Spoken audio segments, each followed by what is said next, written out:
Hello, I'm Dr. Laura Markham, and our challenge today is about the neurobiology of setting limits. Setting limits is a challenge for most parents. As a parent, you're responsible for guiding your child's behavior, which means that you have to set limits all day, every day.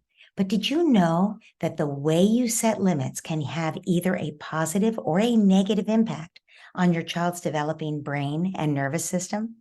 And how you set limits can either erode your relationship with your child or strengthen it. Setting an empathic limit can have a significant impact on the brain. Here's how it works.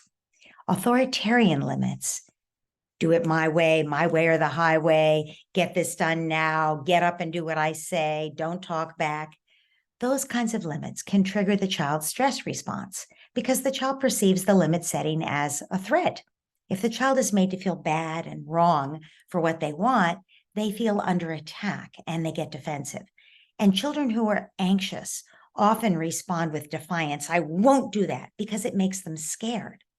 The child's nervous system responds to the perceived threat. And the threat could just be it's time to take your bath or get ready for bed or get ready for school. The child's nervous system responds to this perceived threat by shifting into fight or flight. The child's body gets flooded with stress hormones like cortisol, and all of this makes it much harder for the child to self-regulate. If stress activation happens often, the brain wires for emergencies. So that's the default response. And that has a negative effect on the brain and nervous system over time. And because the child doesn't get support to accept and work through big emotions, the child may learn to suppress their emotions. That can lead to all kinds of problems later, like self-medicating because it's so painful. Or the child can become explosive. They don't learn emotional regulation. They don't lay down those neural pathways because they aren't getting support to do it from a calm parent who's co-regulating with them. That function is supplied by the child's parent being empathic to them. And if it's an authoritarian, order-giving kind of a household, the child's not getting that empathy, at least not when tempers are up and they're being told to do something. Now, by contrast, let's look at what happens when you offer understanding as you set limits. Your child probably is still disappointed not to get what they want or to have to go do something they don't want to do, but they don't feel like they're bad or wrong for it. They don't get so defensive. They also feel like you've got their back because you understand. Your empathy creates a sense of safety. It settles the child's nervous system down. They still may not like your limit, but they're more able to accept it because their nervous system hasn't shifted into fight or flight. They're still in the nervous system mode that is more open, more cooperative, more curious, more adapting, more able to play, so that if you offer them the opportunity to be playful, even as you're moving toward that bath, they'll take it. Whereas if they're angry or they're digging in their heels and getting defiant, they've moved beyond play and it's very hard to connect with them. The thing about empathic limits that's so great is, here's the message the child gets. You don't always get what you want, right? We don't always get what we want, but you get something better. You get someone who understands you and who loves you no matter what. Imagine if you'd had that in childhood. Maybe you were one of the lucky people who did. By setting the limit in a way that the child gets that as their takeaway message, they can accept the limit and they go along with it. Essentially, they're giving up what they want for something they want more, that warm relationship with us. And that, if you think about it, is the definition of self-discipline. I'm going to give up what I want, this piece of cake, for something I want actually more, my health. So we're choosing the higher value, and the child chooses the higher value of their relationship with a warm, loving, empathic parent, even if they really want that thing they want. So every time you set a limit in a way that makes it easy for your child to go along with you, then your child chooses to cooperate. Your child is developing the parts of the prefrontal cortex that have to do with self-discipline and impulse control. They're growing the neural wiring that they will need for the rest of their life. And they're also developing the parts of the prefrontal cortex that have to do with emotional regulation. By acknowledging and validating the child's emotions and their needs as we're setting limits, we're helping them to learn to recognize and regulate their own emotions in a healthy way. Over time, this emotional regulation contributes to the development further of the prefrontal cortex and the brain regions that are responsible for emotional regulation. Empathic limits also teach children how to navigate conflict and challenges in a constructive way. In any human relationship, there will always be some challenges and some conflict. So your child is learning that it's possible to express their emotions and their needs while respecting the other person's emotions and needs and respecting boundaries and rules and agreements. This skill, of course, is invaluable for healthy relationships and problem solving for the rest of their life, whether you're talking about peers or school or eventually emotional partnerships like marriage. Now, let's talk about the neurobiology of empathy itself. When we respond to our child's emotions with compassion, with understanding, even when we're setting a limit and guiding their behavior, we're staying connected. Both of our brains are releasing, you guessed it, oxytocin, the love hormone, and that strengthens the trust and emotional security between us.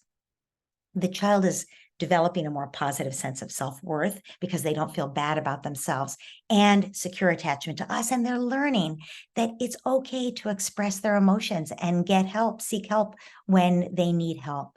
They're also, because they feel acknowledged and respected and empathized with, they're learning how to use those same skills with other people so that you will see them turn around with their sibling or a playmate and be respectful and compassionate and understanding with someone else. These repeated experiences of empathic limits create neural pathways that are being strengthened every time they're used for emotional regulation and empathy. Your child's brain is actually becoming wired to respond to challenging situations and big emotions with greater emotional intelligence and with self-regulation. So, how do we set empathic limits? It's pretty simple, really. We just remember to validate the child's feelings and acknowledge their needs. And if you can do that before you even set the limit, it's great. So you empathize, you offer understanding of what your child wants, and then you set the limit. And then you tell the child what they can do, or you acknowledge how they are responding to the limit that you've set. Basically, you're giving them the message that you hear them and you're here to help, and you do care about their happiness, even if you're not going to be able to give them this particular thing they want, or you were asking them to do this particular thing that they don't want. So an example, you wish you could stay up later like your older brother. I hear you. And you know just what you would do. You would keep playing those Legos, right? You could probably play Legos all night, couldn't you? And right now, it's time for bed. Let's go now so we have time to finish our story from last night. So notice that in that, not only did I give the child something they could do, they could go now and read the story, but I also really acknowledged their wish. It's almost a magic word when you say to a child, you wish, because they feel heard even when they can't get that thing.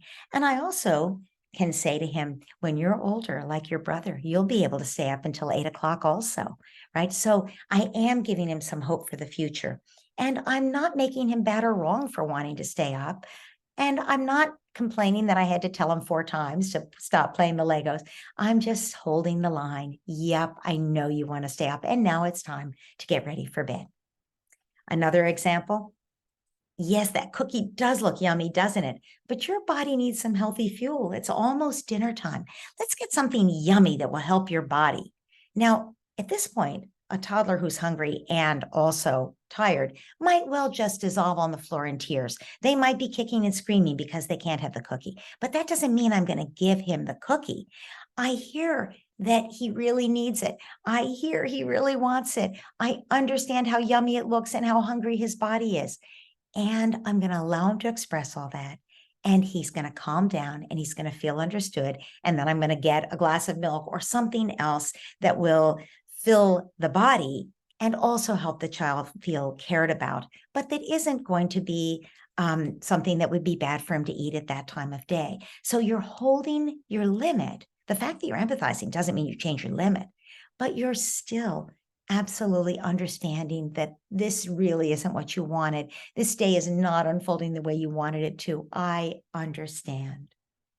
And we're also upholding our family rules. So it might be that we are setting a limit with our child about the way they're yelling at their sibling about something that happened. And we say, I hear you're really angry at your sibling. It sounds like you have something so important to tell them. You can tell your sibling what you want and need without attacking them. Our family rule is be kind. That means no name calling. So we're upholding the limit, but we're acknowledging they have a reason, they have something really important that they want to tell their sibling. Let's tell your sibling in a way that she can hear you. So you can see that setting limits is a neuroscience-backed approach to guiding our children in daily life in ways that help them grow a healthy nervous system, a resilient nervous system and brain that they will need to thrive in the world. Not to mention, it helps kids cooperate, so it makes life with children a lot smoother. Notice that to do this kind of parenting, we need to self-regulate. Because then if we're not self-regulating, we lose it, we get angry, we're not role modeling what we want to role model, and we certainly can't empathize. Self-regulation starts with being compassionate to ourselves, which we'll talk about in our next challenge. So thank you for joining me in exploring the neurobiology of setting empathic limits. As parents, we have the power to shape our kids' brains and hearts through these everyday interactions. What a gift.